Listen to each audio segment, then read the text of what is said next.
Hi Creations வழங்கும் இன்றைய சமையல். இன்னைக்கு என்ன பண்ண போறோம்னு பாத்தீங்கன்னா பிரியாணி பண்ண போறோம். அதுக்கு தேவையான இன்கிரிமெண்ட் பாத்தீங்கன்னா 400 கிராம் மட்டன். அதுக்கப்புறம் பாத்தீங்கன்னா தக்காளி, வெங்காயம், லெமன், ஒரு பச்சை மிளகாய், பட்டை, கிராம்பு, இலை, பிரியாணி இலை, இஞ்சி பூண்டு பேஸ்ட், புதினா, மல்லி, கருவேப்பிலை. இதுக்கு 1 டம்ளருக்கு அரிசி எடுத்து இந்த ஜீரக சம்பா அரிசி எடுத்துருக்கோம். அதுக்கப்புறம் பாத்தீங்கன்னா பொடி அரைச்சி ரெடி பண்ணி வச்சிருக்கோம். பொடி வந்து 3 ஸ்பூன் பொடி ரெடி பண்ணி வச்சிருக்கோம். இப்போ ரெடி பண்ண போறோம். இப்போ பாத்தீங்கன்னா ஒரு 3 ஸ்பூன் கடலை எண்ணெய் ஊத்துறோம். 1 ஸ்பூன் தேங்காய் எண்ணெய் ஊற்றப்போம். நெய் ஊற்றப்போம். ஊற்றியாச்சு. இப்போ பார்த்தீங்கன்னா அதில் பட்டை, கிராம்பு, பிரிஞ்சி இலை போட போகிறோம். இப்போ அடுத்து பார்த்தீங்கன்னா வெங்காயம் போடும். வெங்காயம் மட்டும் 2 வெங்காயம் வெட்டி வச்சுருக்கேன். 2 வெங்காயத்தை போட போகிறோம். அதை நல்லா சுருள இந்த வெங்காயம் வதங்குறதுக்கு லேசாக உப்பு போடும். உப்பு போட்டோன்னா வெங்காயம் கொஞ்சம் நல்லா வதங்கிடும். நம்ம அதோட தக்காளி போட போகிறோம். தக்காளியும் ஒரே ஒரு பச்சை மிளகாய் வெட்டி வச்சிருந்த பச்சை மிளகாயும் போட போகிறோம்.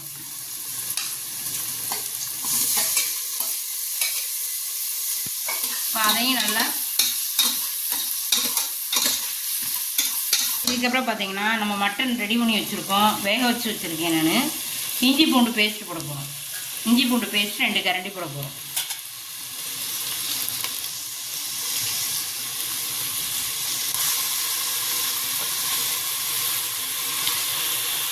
போதும். நல்லா வதங்கிட்டு இருக்குது. இப்போ நம்ம வேக வச்ச மட்டனை அதுக்குள்ளே போட போகிறோம்.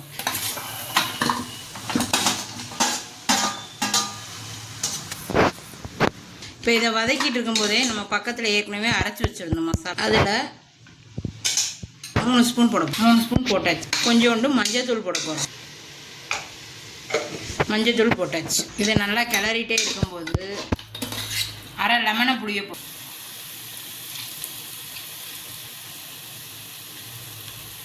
இப்போ இதில் சிம்மில் போட்டுட்டு கொஞ்சம் தேவையான தயிர் ஊற்ற போகிறோம். 1 ஸ்பூன் தயிர். தேவையான அளவு உப்பு போட போகிறோம். உப்பு போட்டாச்சு. நல்லா கிண்டிட்டு ஒரு அரை ஸ்பூன் மிளகுத்தூள். நம்ம அரிசி எடுத்த டம்ளருக்கு அளவுக்கு 2 டம்ளர் தண்ணி ஊற்றும். நம்ம ஏற்கனவே மட்டன் வேக வச்சுருந்த அந்த தண்ணியை ஊற்ற போகிறோம். ஏற்கனவே 1 டம்ளர் தண்ணி ஊற்றியாச்சு. இப்போ இது 2வது டம்ளர் தண்ணி ஊற்றிட்டு நல்லா கிண்டிட்டு நல்லா கொதிச்சதுக்கு அப்புறம் தான் நம்ம அரிசி போட போகிறோம். நல்லா கொதிக்கணும். இப்போ புதினா, மல்லி, கருவேப்பிலை போட. இப்போ தண்ணி நல்லா கொதிச்சதுக்கு அப்புறம் நம்ம அரிசியை போட்டுட்டு ஒரு 20 நிமிஷம் கழித்து நம்ம திரும்ப திறந்து பார்ப்போம்.